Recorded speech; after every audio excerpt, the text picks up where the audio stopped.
அப்ப 10ஆம் பாவம் பலப்பட்டா மட்டும் தான் ஒருத்தர் தொழில் செய்து ஜெயிக்க முடியும். அது எந்த லக்னமாக இருந்தாலும் சரி. அடுத்து துலாம் லக்னம் உங்களுக்கு அட்சய லக்னமாக செல்லக்கூடிய காலகட்டங்கள். தொழில் வந்து ஒரு ஸ்திரத்தன்மை இல்லாமல் இருக்கும். அதாவது ஏற்ற இறக்கத்தோட இருக்கும்.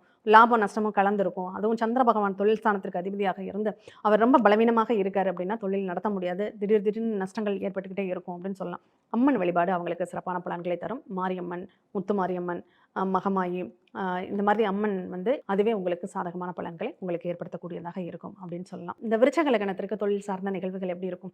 ரொம்ப ஸ்ட்ராங்கா செய்யணும்னு ஆசைப்படுவாங்க. ஆனா அதுக்கு சூரியன் வந்து நல்ல அமைப்பில இருந்தா மட்டும் தான் அவங்க ரொம்ப ஸ்ட்ராங்கா அந்த தொழில பண்ண முடியும். இல்லன்னா தொழில்ல நெறைய பிரச்சனைகள், அரசாங்கத்தினாலேயே ஏதாவது ஒரு தடைகள், தாமதங்கள் ஏதாவது கடை போட்டு விடுபடணும்னா நம்ம என்ன பண்ணணும்? எந்த தெய்வத்தை வணங்கணும் அப்படின்னா, சிவபெருமானை தான் வணங்க வேண்டும்.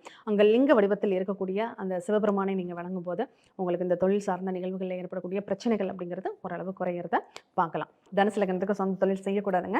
அப்படி மீறி ஏற்கனவே நடத்திக்கிட்டு இருக்க தொழில நான் ரன் பண்ணியே ஆகணும் அப்படிங்கிற பட்சத்தில அவங்க என்ன தெய்வத்த வழிபாடு பண்ணலாம் அப்படின்னா, பச்சையம்மன் வழிபாடு பண்ணுங்க. பச்சையம்மன் வழிபாடும், அதே மாதிரி பவளமலை முருகன் வழிபாடும் பண்ணுங்க. கண்டிப்பா பச்சைமலை, பவளமலை முருகன வழிபாடு பண்ணுங்க.